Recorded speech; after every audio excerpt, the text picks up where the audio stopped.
রাজ্যের বাইরে থাকলে শুনানির জন্য আর যেতে হবে না। নথি জমা দেওয়ার জন্য পরিবারের যে কোনো একজন সদস্য শুনানি কেন্দ্রে আপনার ডকুমেন্টস গুলো নিয়ে সশরীরে হাজির হলে আপনার হিয়ারিংটি কিন্তু সম্পূর্ণ হবে।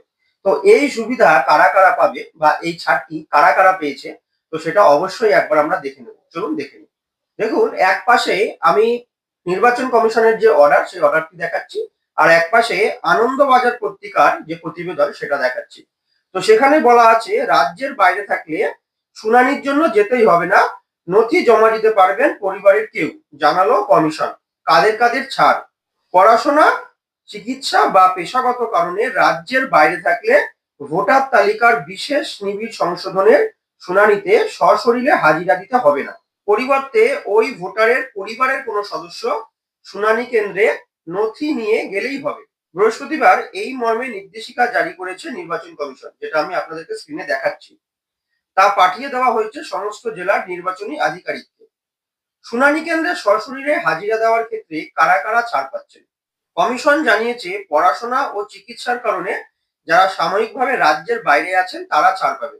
এছাড়া কোনো বেসরকারি সংস্থায় কাজের সূত্রে যারা রাজ্যের বাইরে রয়েছেন তাদেরও শুনানিতে সশরীরে হাজিরার ক্ষেত্রে ছাড় দেওয়া হয়েছে।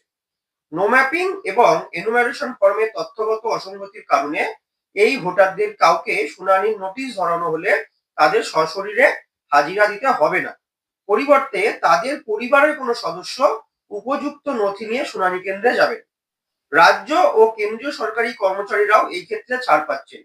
কমিশন জানিয়েছে, সরকারি কর্মচারী, সামরিক কিংবা আধা সামরিক বাহিনীতে কর্মরত ভোটারদের শুনানি কেন্দ্রে সশরীরে উপস্থিত হতে হবে না।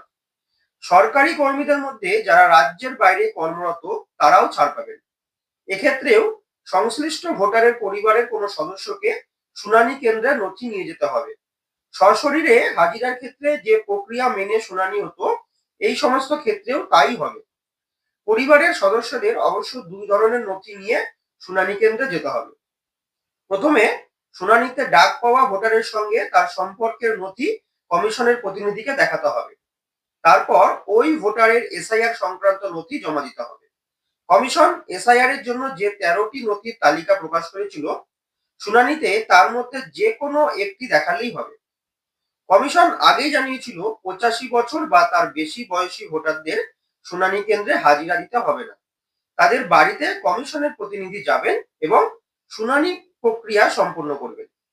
প্রতিনিধি এবং শারীরিকভাবে অসুস্থ ভোটারের ক্ষেত্রেও এই নিয়ম প্রযোজ্য হবে। এক্ষেত্রে এই সমস্ত ভোটারের পরিবারের কাউকে ইআরও বা এইআরওর কাছে আবেদন জানাতে হবে, তাহলেই তাকে শুনানিতে ডাকা হবে না। ইতিমধ্যে এই ধরনের কোনো ভোটার শুনানির নোটিশ পেয়ে থাকলে তাদের ফোন করে হাজিরা না দেওয়ার কথা জানানো হবে। তো আপনারা নিশ্চয়ই এবার বুঝে গেছেন যে কাদের কাদেরকে শুনানি কেন্দ্রে না আসলেও চলবে। তো যারা আসতে পারবেন না, তাদের যে নিজস্ব বিএলও আছে, সেই বিএলওর সাথে যোগাযোগ করুন। তারা তাহলে ব্যাপারটা আপনাদের কাছে আরো ক্লিয়ার হয়ে যাবে। আজকের মতো এখানেই শেষ করছি। নতুন ভিডিওতে আবার দেখা হবে।